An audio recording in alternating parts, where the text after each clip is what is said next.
Thanks a lot. OK, so LTE is quite a buzzword these days. Actually, it's getting to a very interesting direction for us hackers because it's going toward more accessible hacking of this domain. And it's been too long, telecom has been secluded into an area where to get your hands on actual telecom equipment, it was quasi impossible, except if you wanted to go for the black side. So first, I'm going to talk a little bit about this LTE network environment. Of course, when you talk about telecom, you talk about big irons machine. Each machine is actually always a cluster, always in high availability setup, always carrying around hundreds of thousands of people to 1 to 2 million subscriber. For example, right now, the mobile switch, the MSCs, MSS, and MMEs, which basically know where you are and get your communication to you, manage up to 2 million people. So of course, when you DOS one kind of equipment like that, it's quite a lot of people that you're actually targeting. What's interesting is now, since other buzzwords have come in the domain, such as, for example, virtualization and cloud, companies like HP, for example, are working aggressively to enable you to run all this infrastructure in the cloud. So we are not that far from a crazy time when you'll say, oh, I instantiate my new 5G operator on Amazon EC2. OK, it's far-fetched, but they want to get there. And what's the benefit for us is that everything that you see here, we're starting to be able to replicate that into simple VirtualBox. So what that means is that you can do deep instrumentation. You can actually try to find vulnerabilities within some of the most critical code that exists within these networks.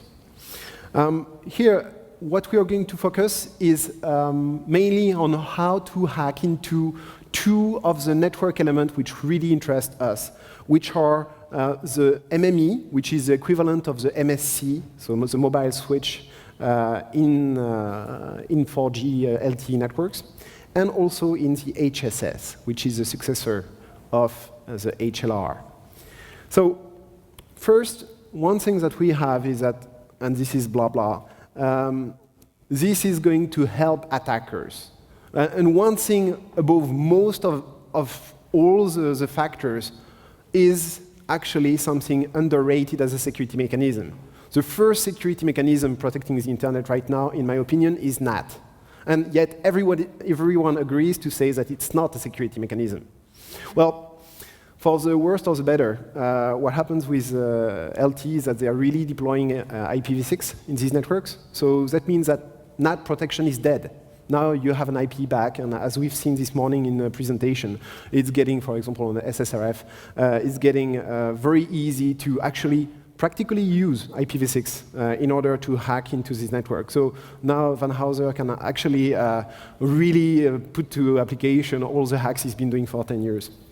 The change that happened is that many network elements got actually merged into simple box that now all run Linux.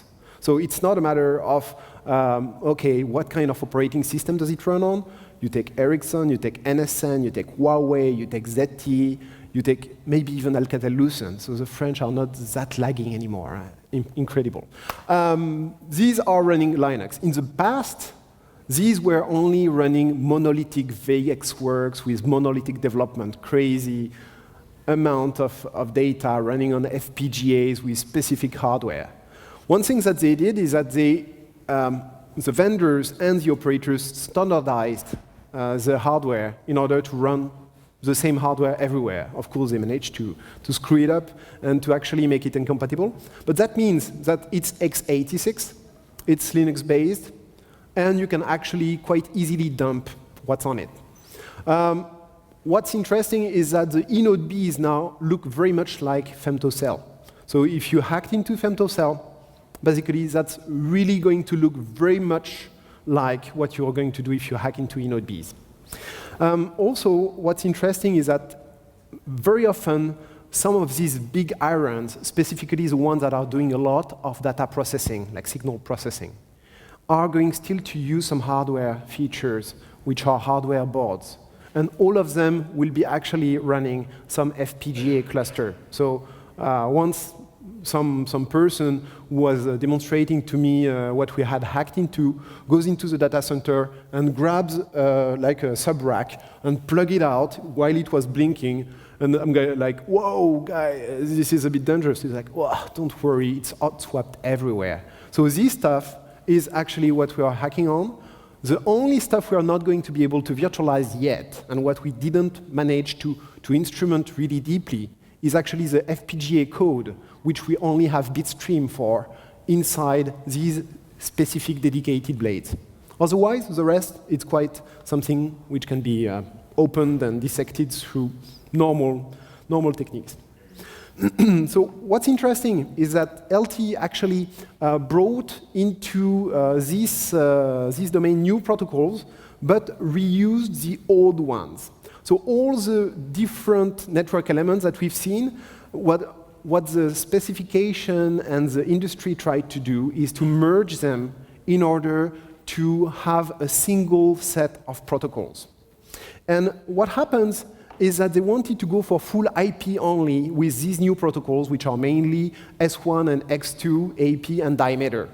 And of course, now the mighty SIP that is there to replace all the old telecom technology. Well, actually, what happens is the exactly opposite, is that you don't find right now a single operator in the world which has LTE who doesn't have at the same time a full setup of his old legacy SS7 and SIGTRAN setup. So that means that instead of reducing technology, we just multiplied it by 2. So in terms of direct attack surface, that means that you're not now protecting only GTP, you're protecting GTP plus S1 AP plus X2 AP. You're not protecting anymore SIGTRAN and SS7, you have to protect diameter on top of that. And all of these have to be understood as little tunneling protocols, which are going to be able to channel data between the different components of a real operator. And this is not a real operator. What's missing here? 2G. Of course, if you have an operator that's only doing 3G or 4G, well, sooner or later, it's going to be acquired by the one who are really having the big customer base. So the people who don't have it are doomed, so they all want to be compatible with their legacy. What's happening is that to support this legacy, the telco have deployed one thing that is quite efficient, which is called CS fallback. So you're happy with your new phablet surfing on Facebook, as you all do, I'm sure, and you're then having a call, or you want to make a call. And what's happening is that you are going most of the time to switch back to the 3G or 2G network. It's called CS fallback, circuit switch fallback. And when you do that, actually, all the technology from the past are present again. And most of the time, it's either due to some media gateways or to some MSC proxy, which are actually going to proxy everything that's coming from the SS7 side back into the LTE side. So LTE, sometimes the core network, you'll hear about it called EPC, Evolved Packet Core, or SAE, Service Architecture Evolution, etc. Okay, so what you have is some operators are advanced and they say, okay, we don't want CS fallback. And they go for what is called voice over LTE, which is actually just voice over IP with a specific APN to connect to this quality of service guaranteed network. So what happens is that you have, of course, some new servers. So it's a new attack surface, and since it's new, the maturity of it is not yet proven. Also, you have new APNs in general which give access to a whole new set of networks. Each time you see a new APN, you see the silly internet that you enter when you have a new cell phone sometime. Well, this stuff gives access to, let's say, a wall/8 behind it all the times. Because all the time, you'll have at least a 10 dot something network class that hosts all the network elements from the LTE network. And of course, you'll have hundreds of 192.168 RC1918 networks, which also host some dedicated and specific networks. So what you have is actually an overlap of a lot of different networks. And that's what you are supposed to actually qualify horizontally by scanning this, and also vertically. And what happens is that since on this vertical stack, they piled up stuff that we know, now we know even much better how to get into these, because this is actually just standard SIP. And in SIP, we are going to encapsulate some information which is actually direct SS7. It's called ISAP injection. So what we see is that we exploded the number of APN and /8 we need to scan. And we did also an explosion in complexity in terms of actual protocols that you can tunnel one into each other. And half of them are totally new with new code base that probably was not as checked as the old code base. So what happened here is that you're going to be vulnerable as a network operator to the old SS7 attacks. So I listed a few here. Who knows about SSP-based SCCP DOS? Point code prohibition, global title prohibition. Okay, that stuff is going to die with Raoul and me, who are the old dinosaurs of this domain, and basically the new guys coming into the network who want to do assessment of the security. Basically, they will go over that and say, yeah, this technology is going to die. This is a legacy sandwich. We are not going to deal with it soon, and that's wrong. SS7 is here to stay at least for a good 10, 15, 20 years. What's interesting also is that what the big vendors said, typically Ericsson, Nokia Siemens Network, Alcatel-Lucent, they said, well, guys, this network is secure for two reasons. One, it's proven. Two, only nice people can get into it. Well, we're into it. Are we nice people? Let's hope that. But what we see on the network with the amount of hacking is that, of course, they are not only nice people. And is it proven? No, it's not proven. What we find in the last year, and that only the last year, we managed to crash Ericsson MSC with malformed SCCP traffic. That means that you could say, yeah, but it's old system. No, that's just the latest R14 release of the Ericsson MSC. And the simple reason is that we send with an interface, which is the old interface that should not be present anymore. And it's a bit like if you were combining, saying, I'm sending GTP version 0 on the port dedicated for GTP version 1.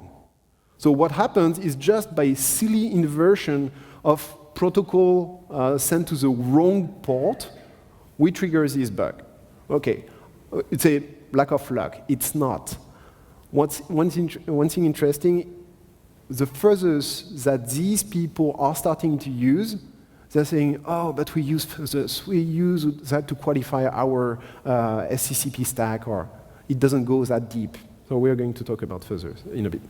So all this stays, and we now have to deal with all these vulnerabilities. So I listed a few. That was the one that I listed about NSN and GHLR. We have also some interesting thing is that we have one level of tunneling, we said, which is SIGTRAN, tunneling SS7 over IP.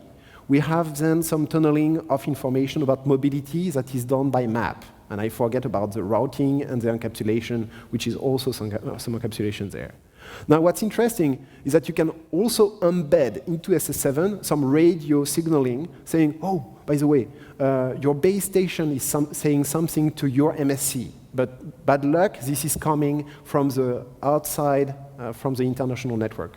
So how could that happen? Is that we are not even mature in SS7 in terms of filtering.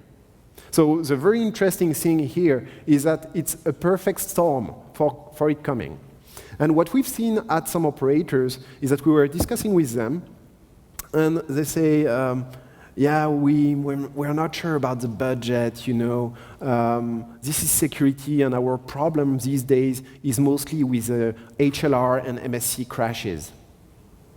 Okay, isn't this security? So for them, this is budget that they're giving to the vendors who are already failing at providing diversity of protection, either in defense in-depth protection, good fuzzing and security Q&A, basically not in a good sense. What's even more funny is that these guys are still good at really one thing, is doing development programs. So in their development program, they mutualize the code between the analysis tools, the forensic tools, the actual enforcement tools, the routing tools. So when we found a bug about Ericsson STP, and Ericsson tried to reproduce this bug by reading our traces that we generated using their tool crashed too because they were sharing the same code base. So that means that with the same kind of vulnerability, you have both server-side exploit and client-side exploit. Now, let's talk about something that is in contact with us. So what is in contact with us is actually these little things called eNodeBs, which are directly providing to us the radio signal. So remember, this is just Linux systems running most of the time Linux 2.6.16, and with some good code on it. What's happening is that they did a very smart stuff. They introduced into the network some peer-to-peer concept. And the goal of this peer-to-peer concept is very interesting and very nice. When you roam from one eNode B to another eNode B, what's happening is that the first eNode B is channeling the leftover of the traffic to the new eNode B. Okay? So they have to talk peer-to-peer between two roaming eNode Bs. What it has as a consequence is that all the eNode Bs of an operator needs to talk with all the rest of the eNode Bs. So remember how the old principle of 2G and 3G worked? You had RNC, which were the radio network controller, or BSCs, base station controller, that control only a small set of little base station transceivers. Okay?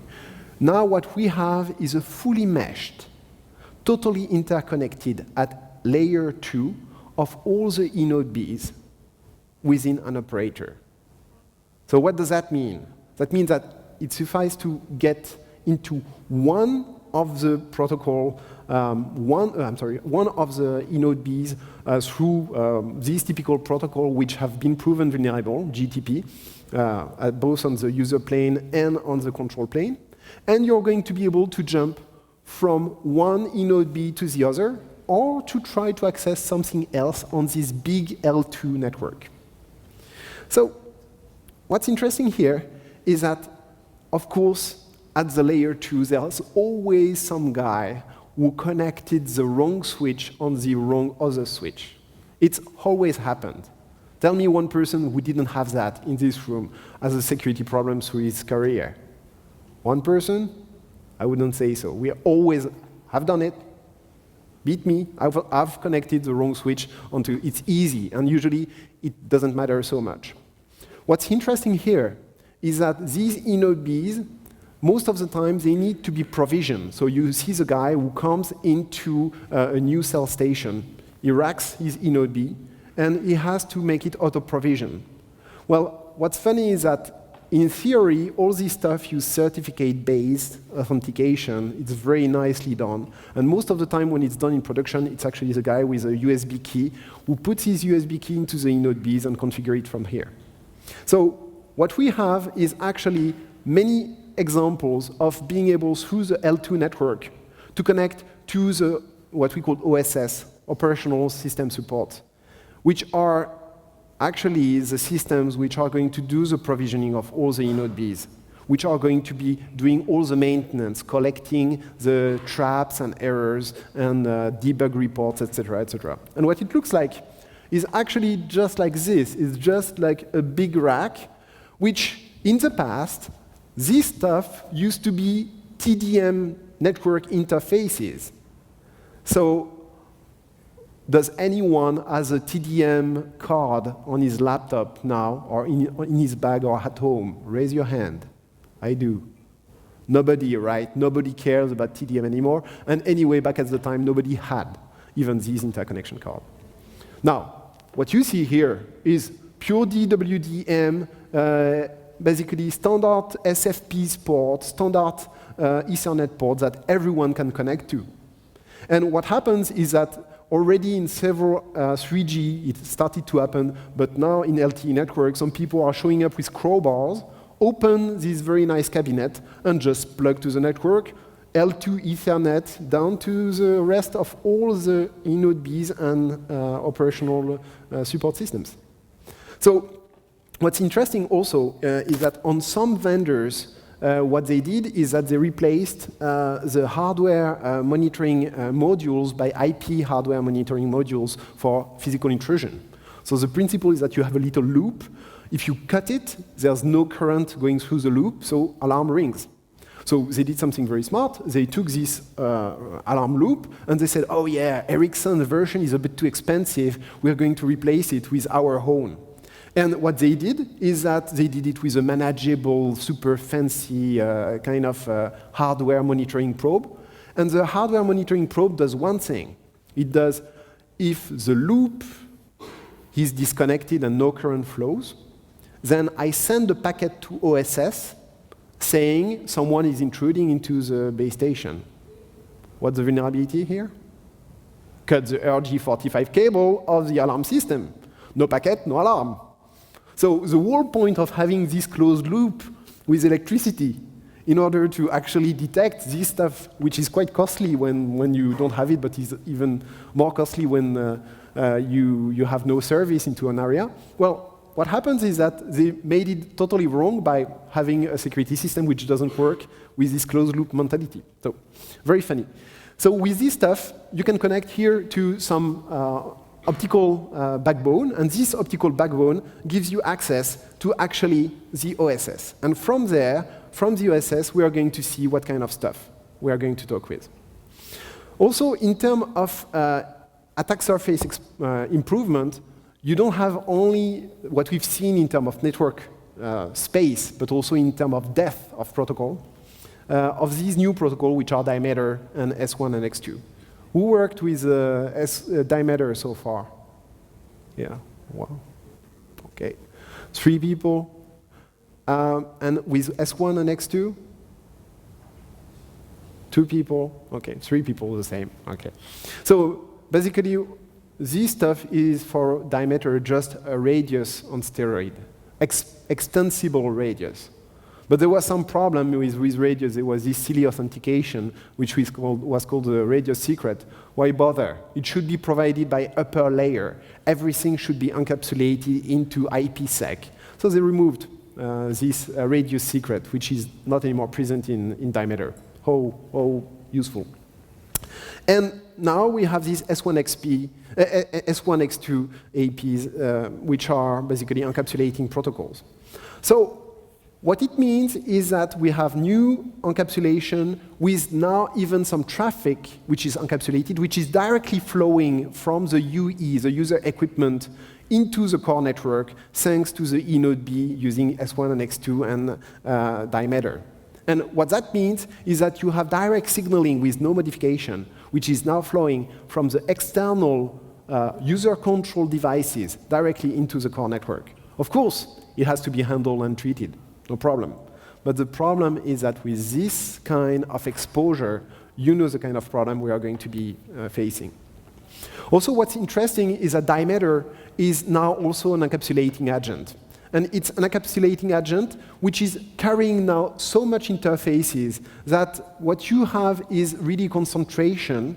And what is in the dogma of Diameter is that there should be one central router for Diameter, the Diameter agent or Diameter routing agent or Diameter signaling router.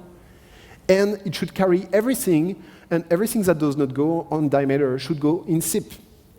Well, the problem with Diameter is that when you look at it, and when you look at the actual packet and at the specification, you read that the actual specification does not force you for anything.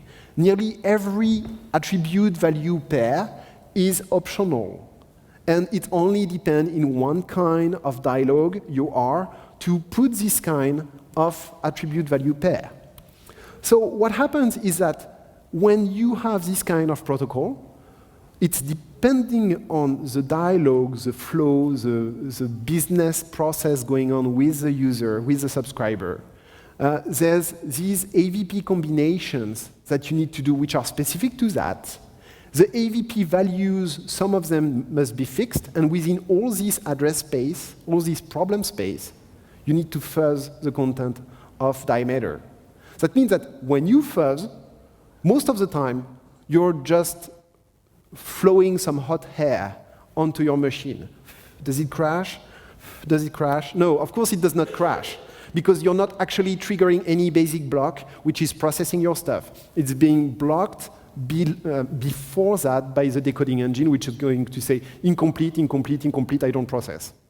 And what happens is that if you don't have actually a fuzzer which can replicate this diameter flow, not only like it's a full context, so basically we are talking about finite state machines, you're not going to replicate anything that's going to crash the network element. And what happens is we went from 0 trigger on only 1,000 iteration. Okay, nobody does 1,000 iteration into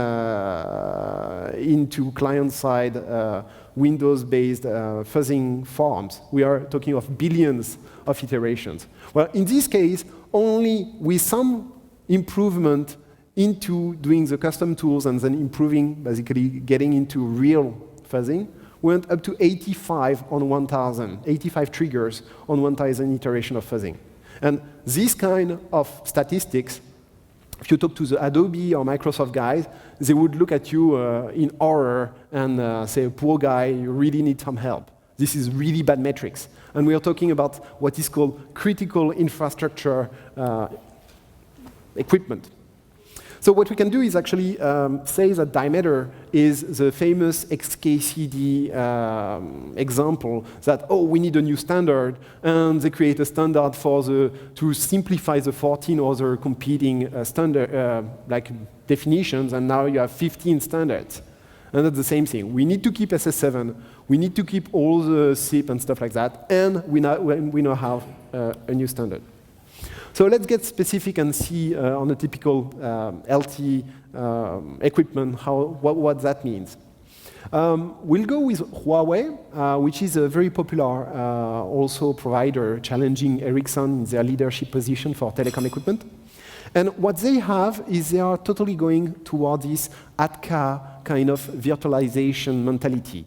They want to have standardized x86 blades. They want to run things in virtualization. And what happened is that they started to put all the different components into one or many boxes. And now there's even one box, the EHS something, which is combining both the MME, the packet management systems such as the PDN gateway and serving gateway, all into one box.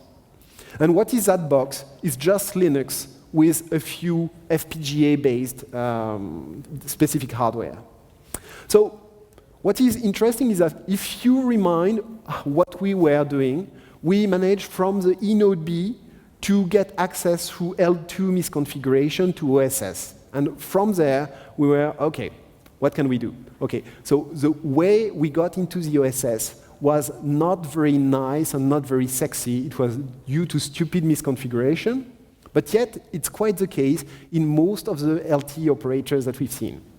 And then the question was how to get to the Holy Grail and actually go toward the HLR, the HSS in LTE.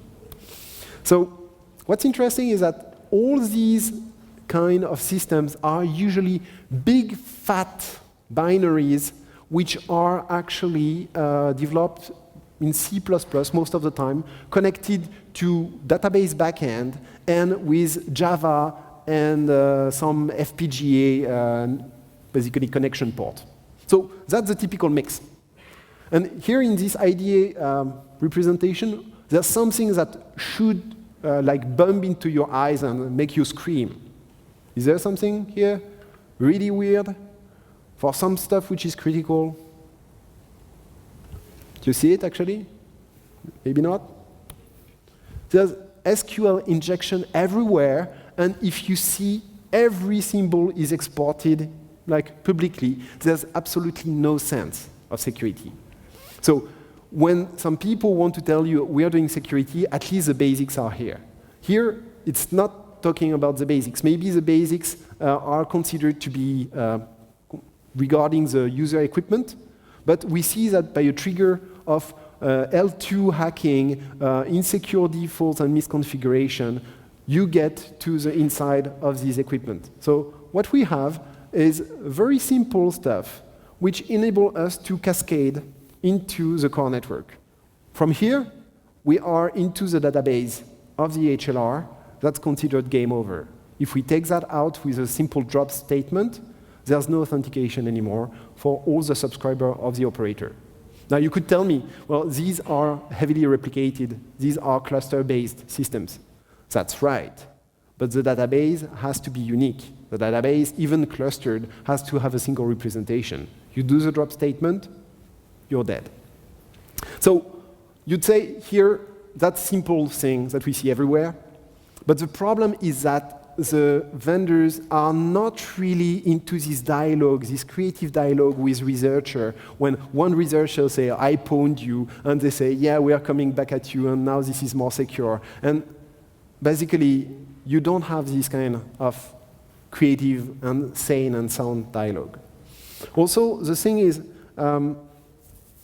very often it's considered to be in a perfect world. So what happens is that the vendors are deploying and releasing equipment based on the standards, and then they give it to operators, and either they deploy it for them, or they deploy it themselves, or the operators deploy it themselves.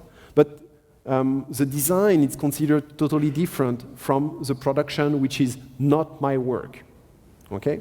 So the consequence of this is that everything is, we do only this part of the work, and the rest should be secured by IPSec.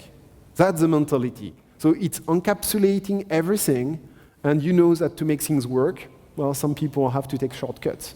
And the single shortcut that is taken, there's no defense in depth, so all the securities that was supposed to be believed perfect thanks to IPSec encryption, well, on this side there won't be IPSec because it doesn't scale, then you don't have any security. If you look at the complexity of it, it's already quite complex as is. But that's not the reality. That's the reality that actually the people doing specification see. The real reality is this on one layer, put it flat, and stack layers of stuff on top of that. This is another layer. And there's on top of that another layer, which is just the media. So what we see is we have a stacking of communication. With this complexity, it's impossible to make things completely right, and it's very hard to scale with total security. Also, one thing which is interesting is that when you do qualification of LTE testbed or LTE production, you always think that I've done it before, my Nmap is going to take quite some time, but it's okay, I have 2 days in front of me, it's going to work. And it doesn't work at all.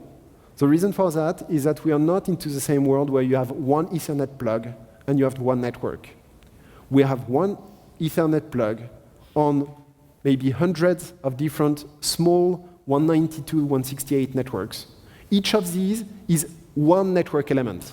So if you connect to, for example, to the Huawei HSS, the network element in itself to connect all the clustered instance is going to have one network 192.168/16 and one 172.16/20-something.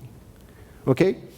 So what we have is that we have an enormous complexity of network, and on top of that, each of these elements may have a hidden universe. For example, the hidden universe of everything doing packet data is the APN dimension.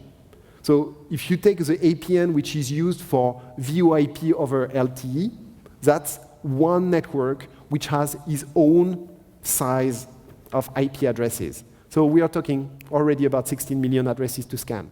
And then we have another network, which is the normal internet connection. And you have something like 200 for a typical operator, between the test APNs, between special offers, between the MMS APN. Okay? So basically, that's impossible to do manually. If you try to do it, of course, you will fuck up like everyone trying to do the security by hand did. One thing that is interesting also is that within these network elements, many things are inherited from the past. So what we have is we have some people who came into the domain and said, listen guys, we need to have security. And what happened is that security is actually very often understood as a magic spread, which has a funny taste, and you spread it over any kind of code, and suddenly it becomes secure.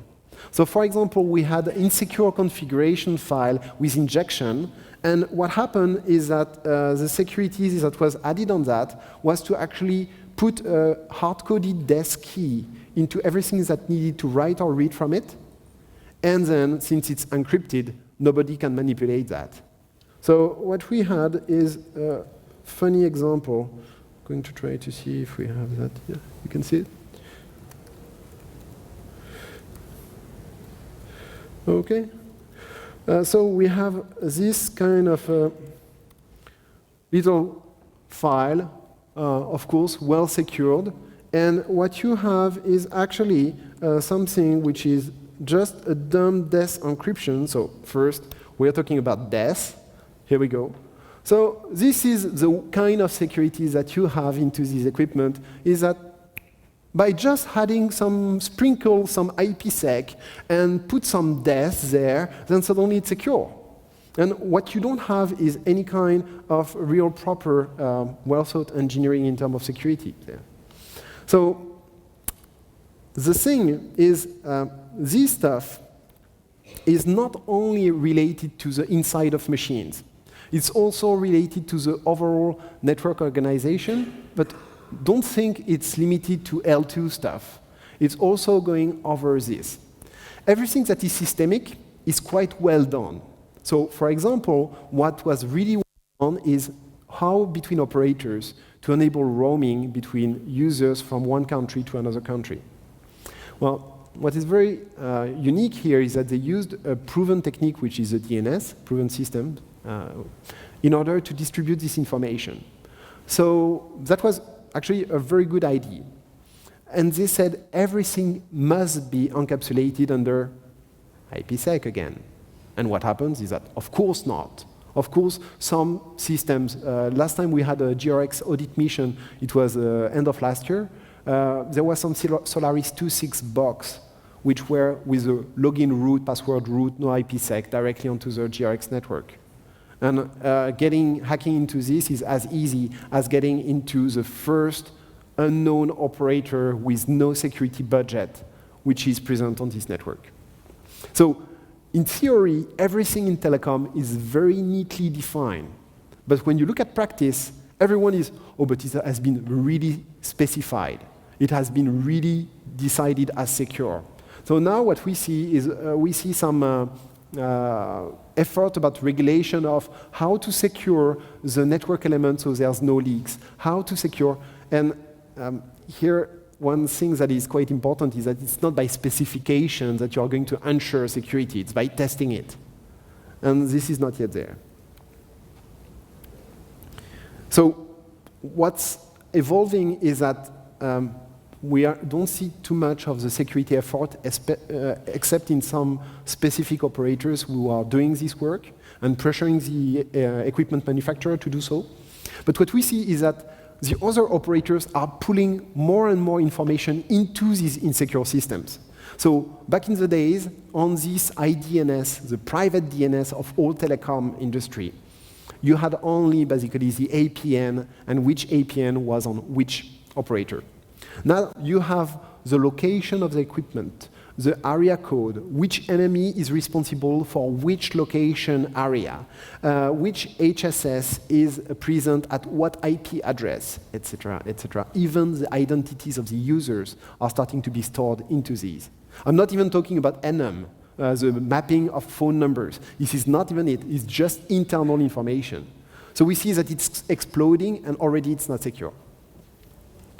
OK, now, really what's interesting is, OK, he's been talking about that, blah, blah, blah, this big iron data. How do I go from here? How do I pawn my LTE operator? Well, once again, may not be glorious, but it's actually super simple. The thing you are having, and it's a marvelous tool, it's called NAT. And in this domain, NAT is going to be super useful because when you're NATed, you don't have just your IP, which is yours, and the time where you could connect directly to other RFC 1918 network elements which were not filtered is a bit gone. We still see from time to time some network who have that, but that's not the typical vulnerability. Now, the most typical vulnerability is that when you're being NATed, the address that you're getting is actually an address from a net block, which is a net block of the operator, right? And the operator has acquired this stuff. So what happens is that when in an operator of, let's say, 5,000 people, 10,000, 20,000 people, and that's medium size, we have some firewall administrator who is defining the firewalling rules. What does he do? He doesn't want to be called every day, so he says, what are the net blocks attributed to my organization? And what happens is he puts this network into his allow list on his firewall. And that should be fine. It's the internal net blocks, right? But in these internal net blocks, of course, what you have is you'll have all the people NATed from the inode Bs directly who would have an internal net block, but basically being allowed from one of the, let's say, Datacom routers into, let's say, the load balancer administration port. And that's so typical so often that you'd say, OK, come on, this is basic IP pen test. But it's basic when you have 2 to 100 devices. It's not basic when you have 2 to 26,000 devices. OK? And that's the typical network operator size in terms of network element. And I'm talking about IP network element. For a typical size of non-IP network element, it's around 60,000. So it's easy to fuck up if you are doing stuff manually. Also, what's interesting is that you can hack from external. You don't need actually to be a customer from the operator. So this is quite fresh data, as you can see. And basically what it is some network element administrative access port. So on this port, you can enter any command that's going to change the configuration of these. And what you have, if you remember my slide, UGW is actually a merged network element of the MME plus a PDN gateway plus serving gateway. So what we have here is we have directly access to the core network element of an operator. And one operator doesn't need much of these in order to run its LTE network. Some networks are using 4 UGW from Huawei to run a whole country. Okay?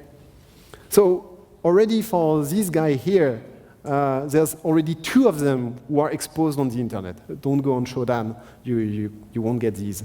You really need to scan for this. But the thing which is interesting is that you don't even need to go for these heavy lifting of scanning and using the crowbar onto your local LTE base station.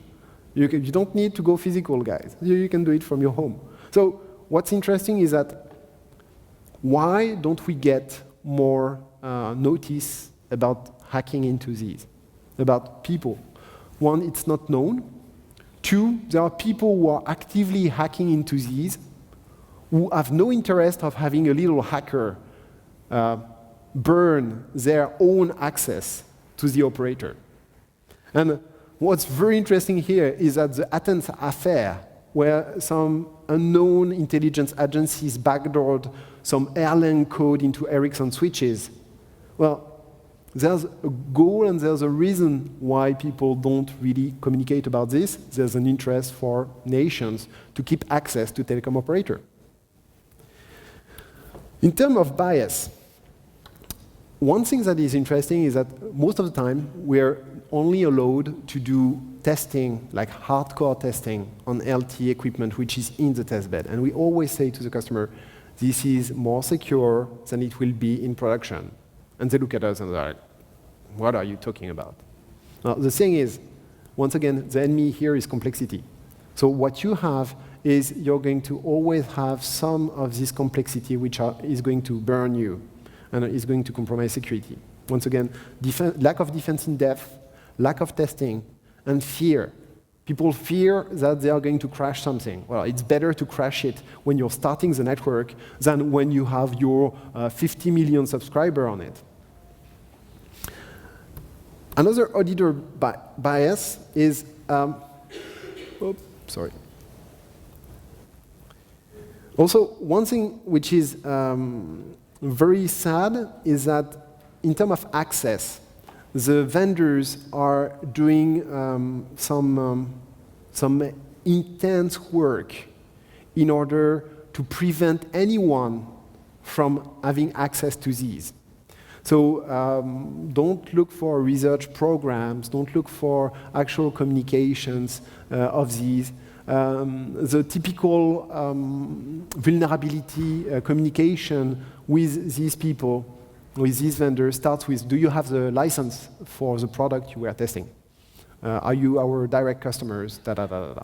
So we are very nice and doing this responsible disclosure bullshit for basically something like a couple of years, 3 years, I'd say. And at that point, we said, stop this. It's not working. These people are making fun of us. Basically, it's not being even efficient for our customers, the operators. So we said, if we don't have a commercial contract with you, we don't communicate any information to you. That's not responsible disclosure. That's professional disclosure. So what we did is we started to do that with these guys, and actually it worked much better. These people understand only, and I'm talking about the vendors, if they are paying for something, actually they are going to try to optimize and not have so many hours wasted because they pay for it. That's a bit sad, but that's what we have in there. What they are also doing is bullying the operator, saying, wow, don't talk to the independent security researchers. These people don't know our systems. How could they know? Reverse engineering is not for frogs. Well, the thing, this is really what's breaking the security of these operators. Okay? So, to finish and to basically give you my feeling, it's really changing now just because the domain is opening up. And that's really what's going on is the progress of security in telecom is thanks to people like, I'm thinking about Colin Milliner, I'm thinking about Charlie Miller, I'm thinking about the SECTI people in Berlin, I'm talking about the people from RNW. Basically, it's independent security researchers that at some point got access to the equipment and from there started to do their own research. And as we see, doing your own research is actually not very difficult. One thing that is interesting also is that due to the information leaks, now you can perfectly get a proper and good knowledge about telecom security without doing anything illegal, just by reading script or any kind of PDF hosting systems. They are unleashing tons of internal information because the vendor's strategy of not releasing information is biting them in the back. Because since they don't release information, people have to share by themselves. And they share it, of course, with social networks and stuff like that. So we have still a problem feeling a bit like the 1980s in telecom domain. You can't expect to have better security with LTE, despite the fact that LTE was built for security.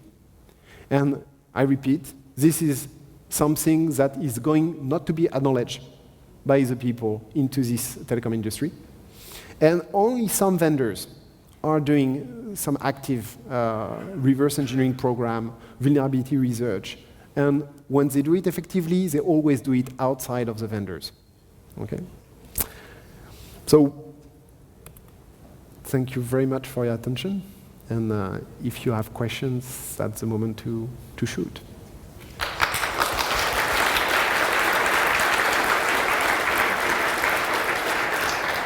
Are there any questions for Philippe? We have a few minutes, so... No. Oh. Yes. Why do they connect the eNode Bs in layer 2? Why not in the layer 3? Why is that?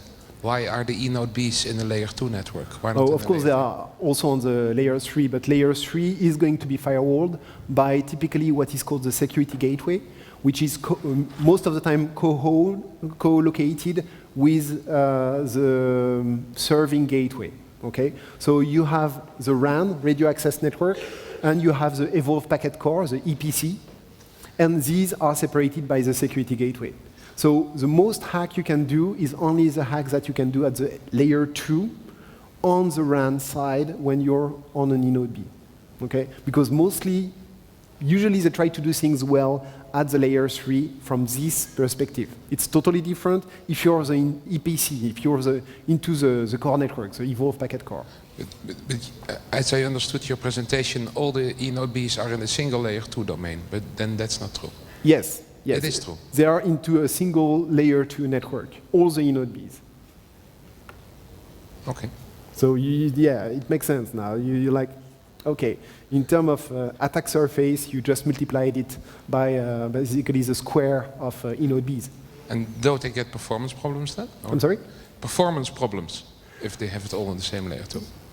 Basically, you could do something totally from a configuration perspective. You could say, I'm not going to roam from France to Marseille, because the handover is going to be from Paris to Marseille. I'm going to be from Paris to Créteil, maybe. So a city which is close to each other. So you could say, yeah, I could firewall all the eNode Bs which are in one location just to access the location which are closed. But try to think in terms of firewall rules, what that implies. It's totally crazy. It is a combinatorial explosion here.